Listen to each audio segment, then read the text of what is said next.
Livro dos Médiuns. Segunda parte. Capítulo 19. Do papel dos médiuns nas comunicações espíritas. Influência do espírito pessoal do médium. Sistema dos médiuns inertes. Aptidão de certos médiuns para coisas de que nada conhecem, línguas, música, desenho. Dissertação de um espírito sobre o papel dos médiuns. Primeira, no momento em que exerce a sua faculdade, está o médium em estado perfeitamente normal? Está, às vezes, num estado, mais ou menos acentuado, de crise. E o que o fadiga, e é por isso que necessita de repouso. Porém, habitualmente, seu estado não difere de modo sensível do estado normal, sobretudo se se trata de médiuns escreventes. Segundo, as comunicações escritas ou verbais também podem emanar do próprio espírito encamado no médium. A alma do médium pode comunicar-se, como a de qualquer outro. Se goza de certo grau de liberdade, recobra suas qualidades de espírito. Tendes a prova disso nas visitas que vos fazem as almas de pessoas vivas, as quais muitas vezes se comunicam convosco pela escrita, sem que as chameis. Porque, ficais sabendo, entre os espíritos que evocais, alguns aqui estão encarnados na terra. Eles, então, vos falam como espíritos e não como homens. Por que não se havia de dar o mesmo com o médium? Não parece que esta explicação confirma a opinião dos que entendem que todas as comunicações provêm do espírito do médium e não de espírito estranho? Os que assim pensam só erram em dar em caráter absoluto a opinião que sustentam, porquanto é fora de dúvida que o espírito do médium pode agir por si mesmo. Isso, porém, não é razão para que outros não atuem igualmente, por seu intermédio. Terceira, como distinguir se o espírito que responde é o do médium, ou outro. Pela natureza das comunicações. Estuda as circunstâncias e a linguagem e distinguirás.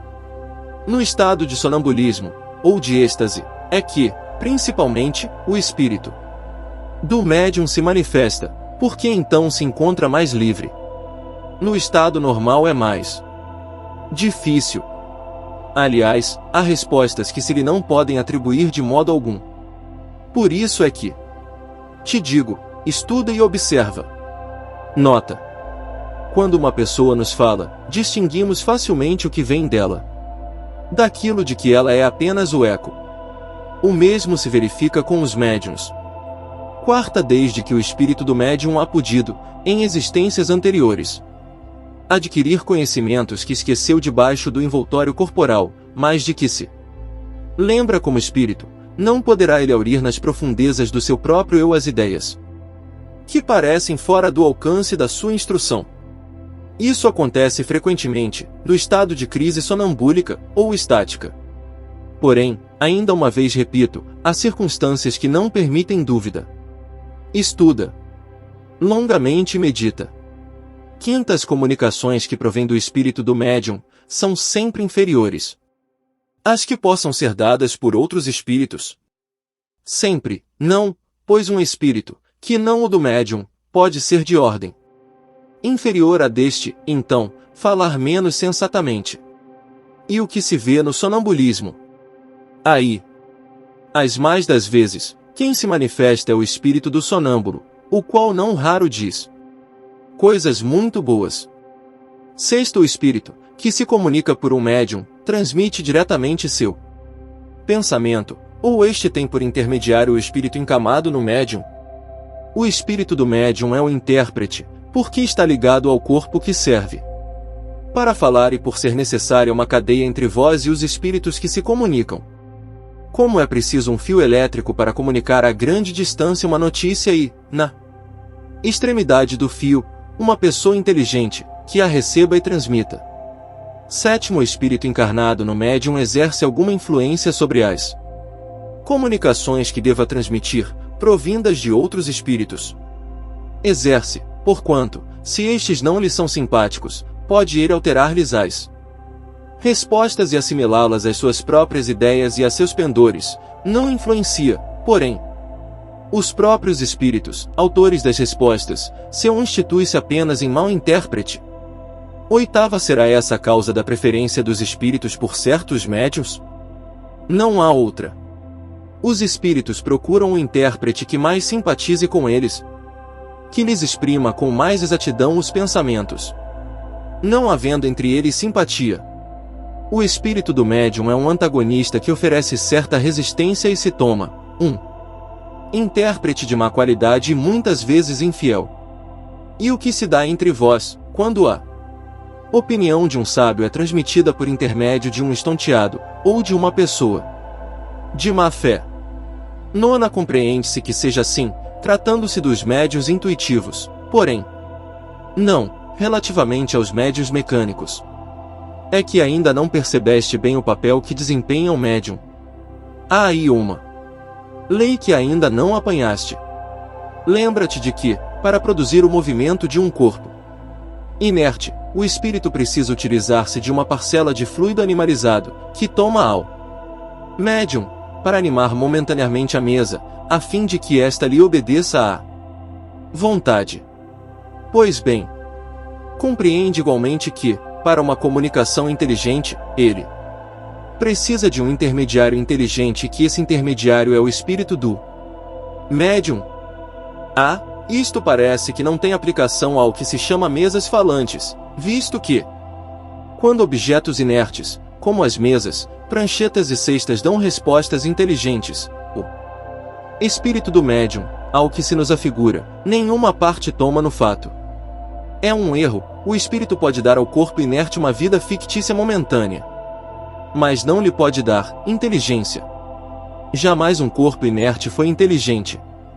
E, pois, o espírito do médium quem recebe, a seu mau grado, o pensamento e o transmite sucessivamente, com o auxílio de diversos intermediários.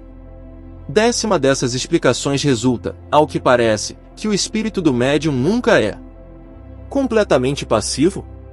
É passivo, quando não mistura suas próprias ideias com as do espírito que se comunica, mas nunca é inteiramente nulo.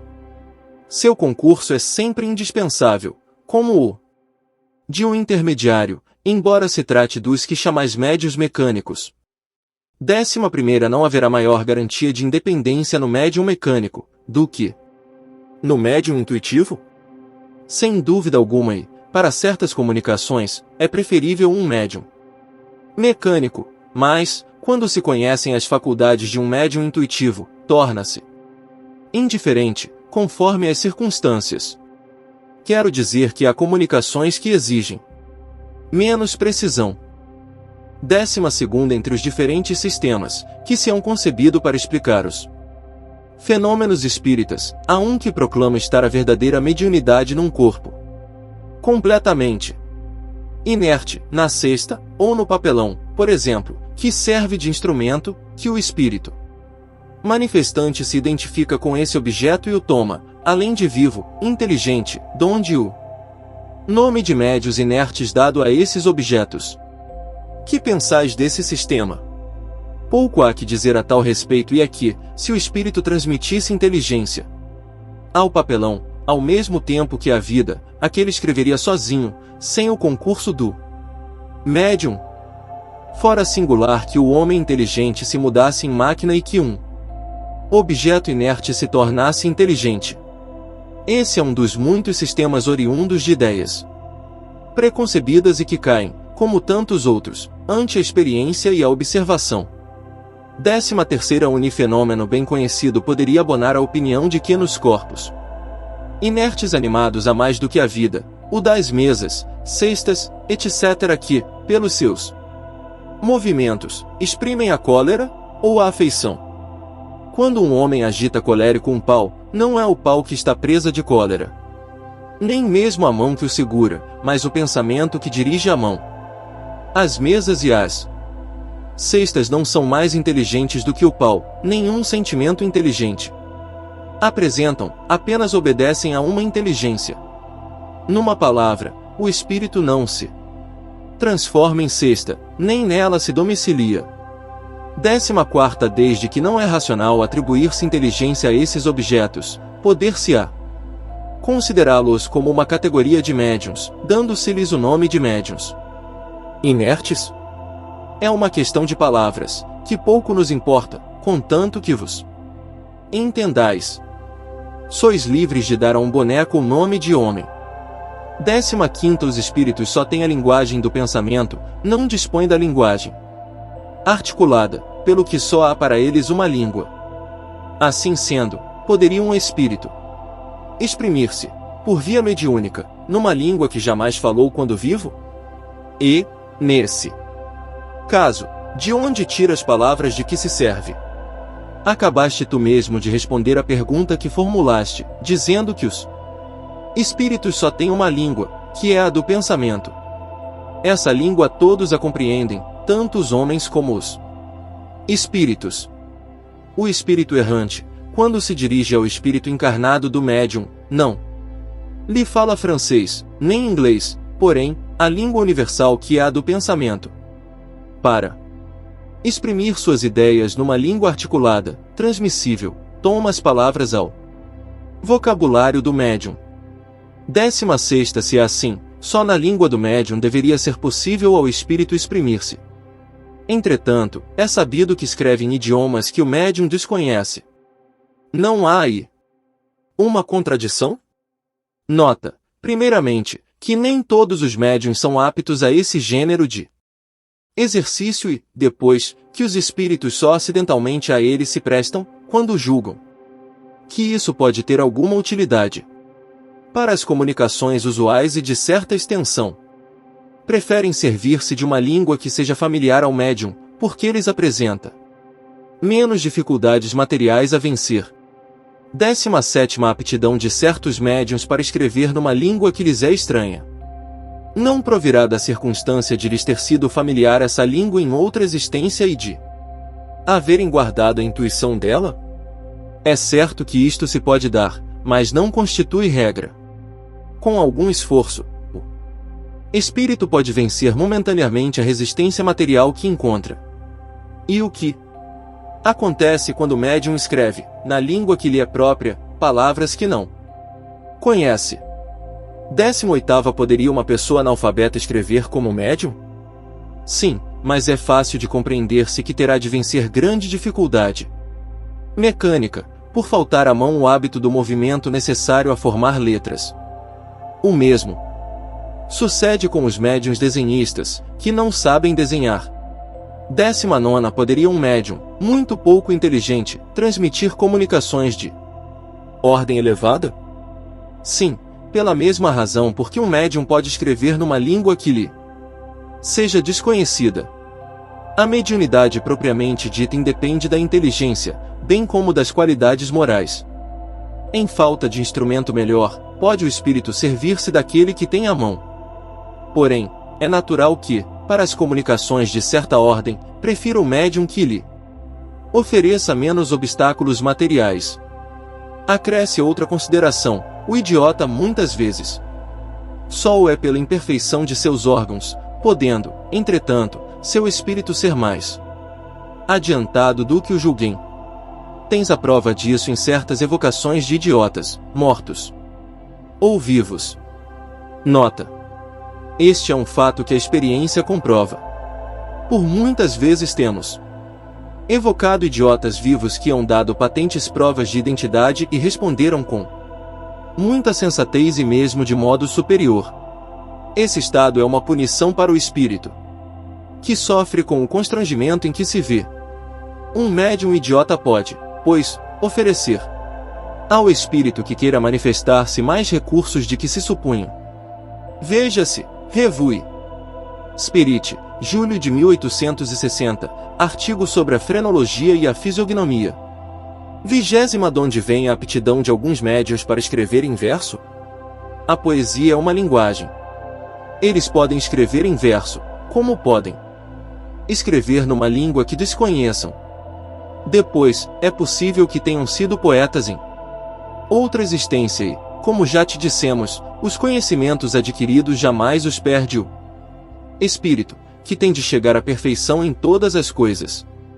Nesse caso, o que eles hão sabido lhes dá uma facilidade de que não dispõe no estado ordinário. 21º mesmo ocorre com os que têm aptidão especial para o desenho e a música. Sim, o desenho e a música também são maneiras de se exprimirem os pensamentos. Os espíritos se servem dos instrumentos que mais facilidade lhes oferecem. 22ª expressão do pensamento pela poesia, pelo desenho ou pela música. Depende unicamente da aptidão especial do médium, ou também da do espírito que se comunica. Às vezes, do médium, às vezes, do espírito. Os espíritos superiores possuem todas as aptidões. Os espíritos inferiores só dispõem de conhecimentos limitados. 23ª Porque é que um homem de extraordinário talento numa existência já não o tem na existência seguinte? Nem sempre assim é, pois que muitas vezes ele aperfeiçoa, numa existência, o que começou na precedente. Mas, pode acontecer que uma faculdade extraordinária dormite durante certo tempo, para deixar que outra se desenvolva. E um germe latente, que tornará a ser encontrado mais tarde e do qual alguns traços, ou, pelo menos, uma vaga intuição sempre permanecem. 224 O espírito que se quer comunicar compreende, sem dúvida, todas as línguas, pois que as línguas são expressão do pensamento e é pelo pensamento que o espírito tem a compreensão de tudo, mas, para exprimir esse pensamento, torna-se-lhe necessário um instrumento e este é o médium. A alma do médium, que recebe a comunicação de um terceiro, não a pode transmitir, senão pelos órgãos de seu corpo. Ora, esses órgãos não podem ter, para uma língua que o médium desconheça, a flexibilidade que apresentam para a que lhe é familiar. Um médium, que apenas saiba o francês, poderá, acidentalmente, dar uma resposta em inglês, por exemplo, se ao espírito apraz fazê-lo. Porém, os espíritos, que já acham muito lenta a linguagem humana, em confronto com a rapidez do pensamento, tanto assim que a abreviam quanto podem, se impacientam com a resistência mecânica que encontram, daí, nem sempre o fazerem. Essa também é a razão por que um médium novato, que escreve penosa e lentamente, ainda que na sua própria língua, em geral não obtém mais do que respostas breves e sem desenvolvimento. Por isso, os espíritos recomendam que, com um médium assim, só se lhes dirijam perguntas simples.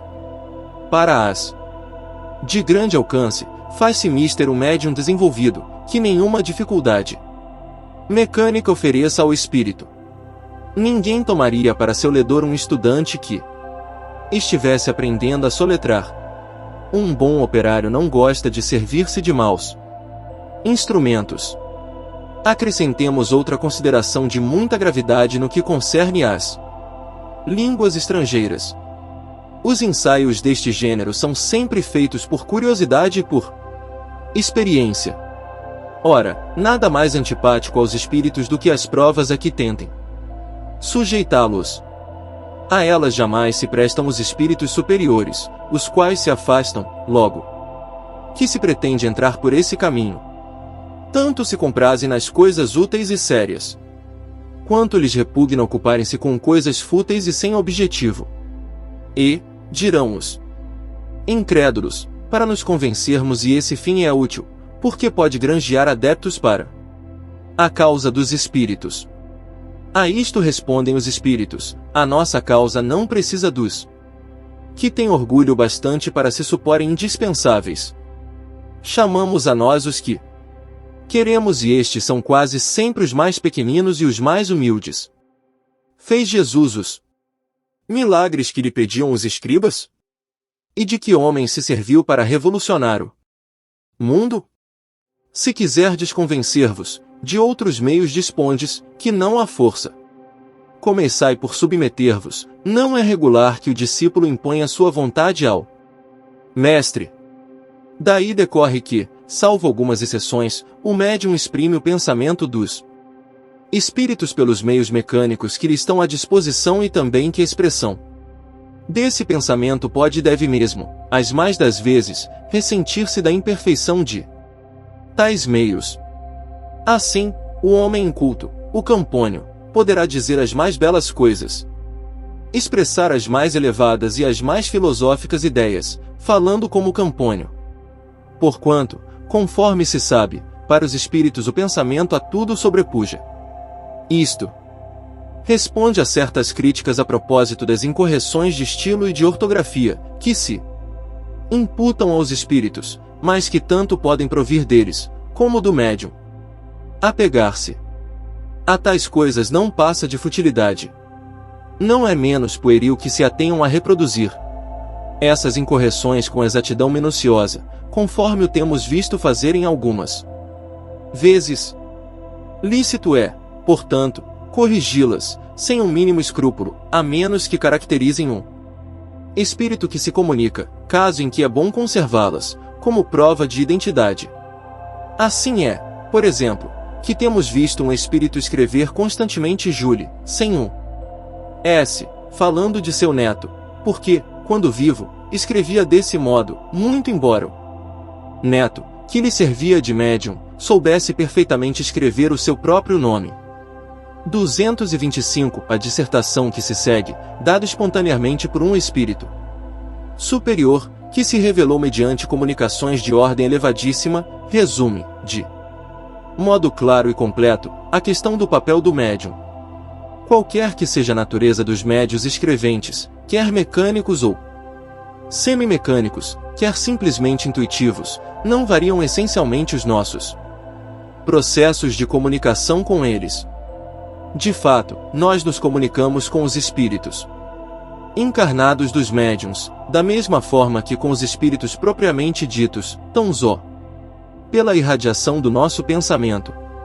Os nossos pensamentos não precisam da vestidura da palavra, para serem compreendidos pelos espíritos, e todos os espíritos percebem os pensamentos que lhes desejamos transmitir, sendo suficiente que lhes dirijamos esses pensamentos, e isto em razão de suas faculdades intelectuais. Quer dizer que tal pensamento, tais ou quais espíritos o podem compreender, em virtude do adiantamento deles, ao passo que, para tais outros, por não despertarem nenhuma lembrança, nenhum conhecimento que lhes dormitem no fundo do coração, ou do cérebro, esses mesmos pensamentos não lhes são perceptíveis. Neste caso, o espírito encarnado, que nos serve de médium, é mais apto a exprimir o nosso pensamento a outros encarnados, se bem não o compreenda, do que um espírito desencarnado, mas pouco adiantado, se fossemos forçados a servir-nos dele. Porquanto o ser terreno põe seu corpo, como instrumento, à nossa disposição, o que o espírito errante não pode fazer.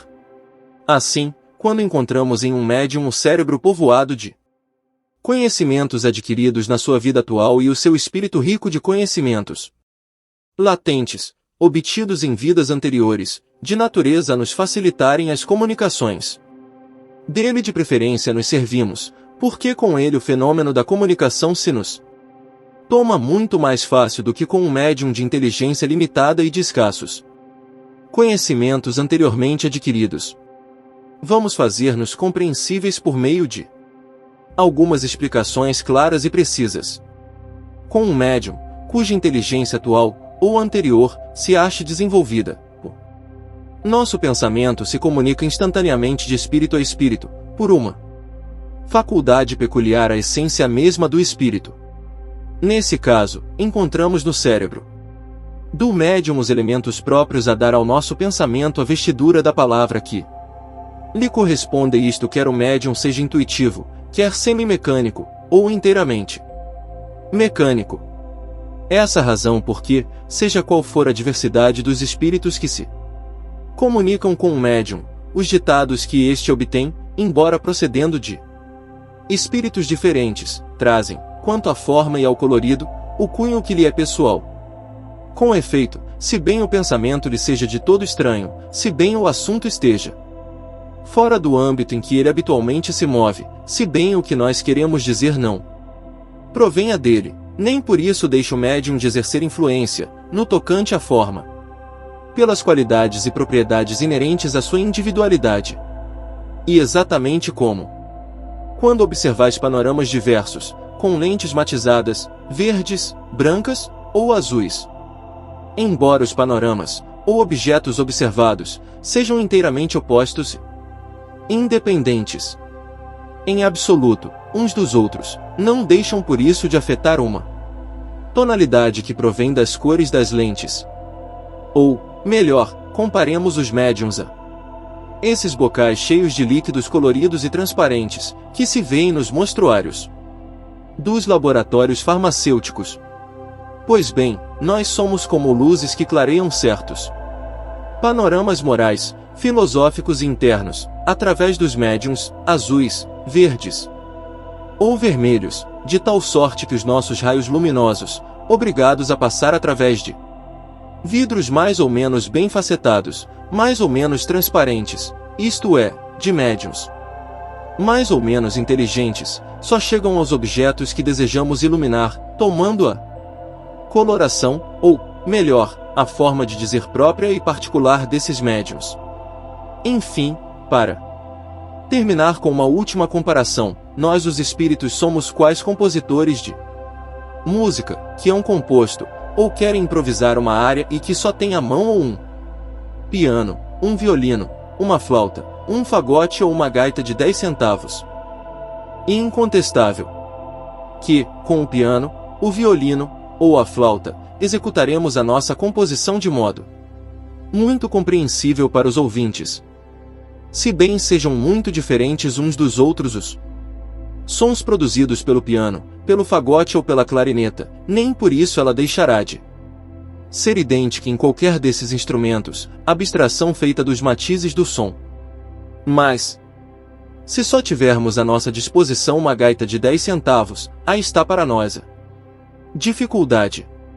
Efetivamente, quando somos obrigados a servir-nos de médiums pouco adiantado, muito mais longo e penoso se torna o nosso trabalho, porque nos vemos forçados a lançar mão de formas incompletas, o que é para nós uma complicação, pois somos constrangidos a decompor os nossos pensamentos e a ditar palavra por palavra, letra por letra, constituindo isso uma fadiga e um aborrecimento, assim como um entrave real à presteza e ao desenvolvimento das nossas manifestações. Por isso é que gostamos de achar médiums bem adestrados, bem aparelhados, munidos de materiais prontos a serem utilizados, numa palavra, bons instrumentos. Por que então o nosso perispírito, atuando sobre o daquele a quem mediunizamos, nada mais tem que fazer senão impulsionar a mão que nos serve de lapiseira ou caneta? Enquanto que, com os médios insuficientes, somos obrigados a um trabalho análogo ao que temos, quando nos comunicamos mediante pancadas, isto é, formando, letra por letra, palavra por palavra, cada uma das frases que traduzem os pensamentos que vos queiramos transmitir. É por estas razões que de preferência nos dirigimos, para a divulgação do espiritismo e para o desenvolvimento das faculdades mediúnicas escreventes, às classes cultas e instruídas, embora seja nessas classes que se encontram os indivíduos mais incrédulos, mais rebeldes e mais imorais. E que, assim como deixamos hoje, aos espíritos galhofeiros e pouco adiantado, o exercício das comunicações tangíveis, de pancadas e transportes, assim também os homens pouco sérios preferem o espetáculo dos fenômenos que lhes afetam os olhos ou os ouvidos, aos fenômenos puramente espirituais, puramente psicológicos. Quando queremos transmitir ditados espontâneos, atuamos sobre o cérebro, sobre os arquivos do médium e preparamos os nossos materiais com os elementos que ele nos fornece e isto à sua revelia. E como se lhe tomássemos a bolsa as somas que ele aí possa ter e puséssemos as moedas que as formam na ordem que mais conveniente nos parecesse. Mas, quando o próprio médium é quem nos quer interrogar, bom é reflita nisso seriamente, a fim de nos fazer com método as suas perguntas, facilitando-nos assim o trabalho de responder a elas. Porque, como já te dissemos em instrução anterior, o vosso cérebro está frequentemente em inextricável desordem e, não só difícil, como Também penoso se nos torna mover-nos no dédalo dos vossos pensamentos. Quando seja um terceiro quem nos haja de interrogar, é bom e conveniente que a série de perguntas seja comunicada de antemão ao médium, para que este se identifique com um espírito do evocador e dele, por assim dizer, se impregne, porque, então, nós outros teremos mais facilidade para responder, por efeito da afinidade existente entre o nosso perispírito e o do médium que nos serve de intérprete. Sem dúvida, podemos falar de matemáticas, servindo-nos de um médium a quem estas sejam absolutamente estranhas, porém, quase sempre, o espírito desse médium possui, em estado latente, conhecimento do assunto, isto é, conhecimento peculiar ao ser fluídico e não ao ser encarnado, por ser o seu corpo atual um instrumento rebelde, ou contrário, a esse conhecimento.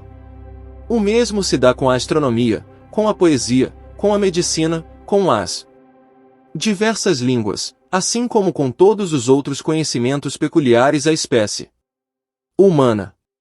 Finalmente, ainda temos como meio penoso de elaboração, para ser usado com médiuns completamente estranhos ao assunto de que se trate, o da reunião das letras, das palavras, uma a uma, como em tipografia.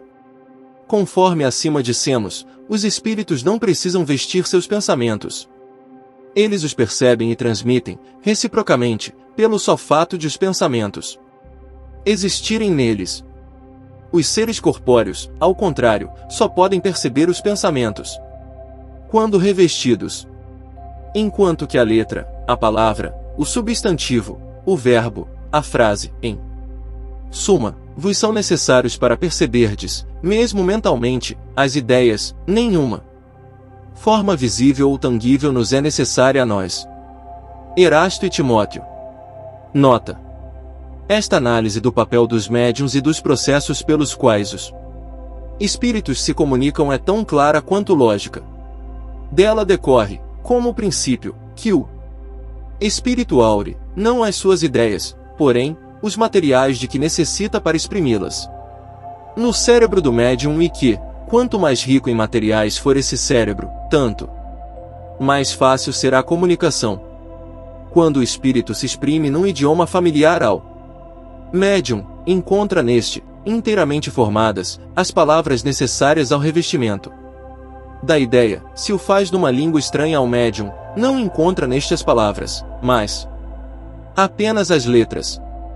Por isso é que o espírito se vê obrigado a ditar, por assim dizer, letra a letra, tal qual como quem quisesse fazer que escrevesse alemão uma pessoa que desse idioma não conhecesse uma só palavra.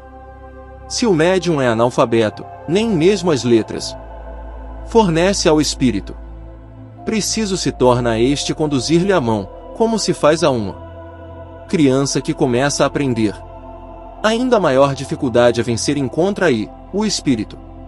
Estes fenômenos, pois, são possíveis e há deles numerosos exemplos, compreende-se, no entanto, que semelhante maneira de proceder pouco apropriada se mostra para comunicações extensas e rápidas e que os espíritos hão de preferir os instrumentos de manejo mais fácil, ou, como eles dizem, os médiuns bem aparelhados do ponto de vista deles. Se os que reclamam esses fenômenos, como meio de se convencerem, estudassem previamente a teoria, haviam de saber em que condições excepcionais eles se produzem.